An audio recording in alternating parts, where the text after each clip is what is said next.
Hello and welcome to TFI Global, the foreign affairs and geopolitical analysis arm of the TFI Media Group.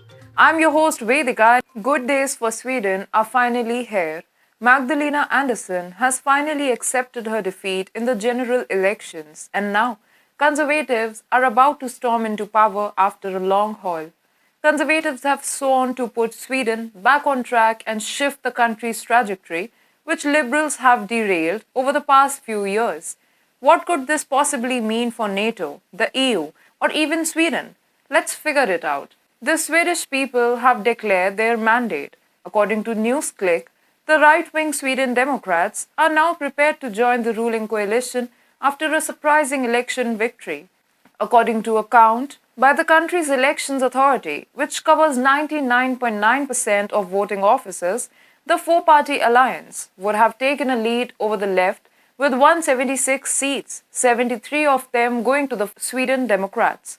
With more than 21% of the vote, the Sweden Democrats are now the nation's second largest party. The vote share has pushed the party in a strong position to demand concessions in exchange for its support in the legislature. This election result represents a turning point in Sweden's history.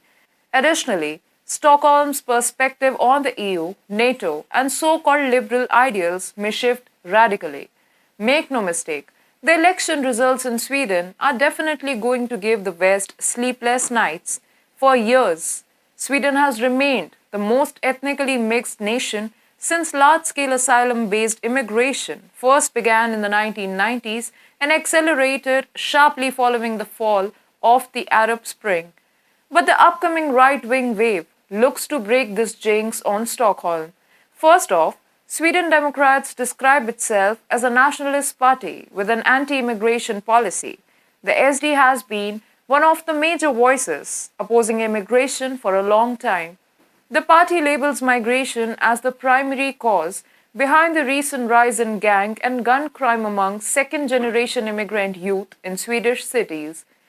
The party aims for zero asylum seekers, along with longer prison sentences and wider use of deportation. Their motion is a clarion call. SD would support open Swedishness, which means that anybody can become Swedish if they learn the language and adopt the culture. But the notion of a Swedish Muslim is not accepted. In addition, the Social Democrats also have a very stormy relationship with Brussels. The SD leader once made headlines for calling out Swexit. The matter was a hot potato between Sweden and the EU until the Sweden Democrats reversed their policy of calling for the country to follow Britain out of the EU.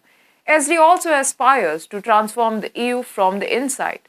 This means that by supporting the RW faction that is emerging within the bloc, the Swedish RW is about to spur more tensions for liberal Brussels. Furthermore, Kurdish people are likewise extremely beloved by Sweden Democrats. The party is in favor of the establishment of an independent Kurdish state and the formal international recognition of the Armenian genocide.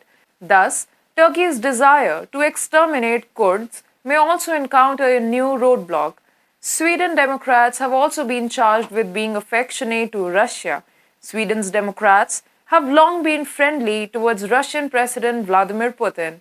A week before the Ukraine invasion, when the party leader Jim Akeson was giving an interview with public broadcaster SVT about which leader he preferred US President Joe Biden or Putin, Akeson gave a kind of shaky answer. He replied, "It depends on the context." So, what exactly could happen to NATO's application once SD storms into power? That remains under suspicion. Sweden has given Akeson a chance to make Sweden great again. A new age has begun, and this history is in the making. Sweden has consistently maintained its positive reputation in the West, but Stockholm is about to turn into an apple of discord right now. Now just wait before Stockholm turns into a threat to democracy for the West.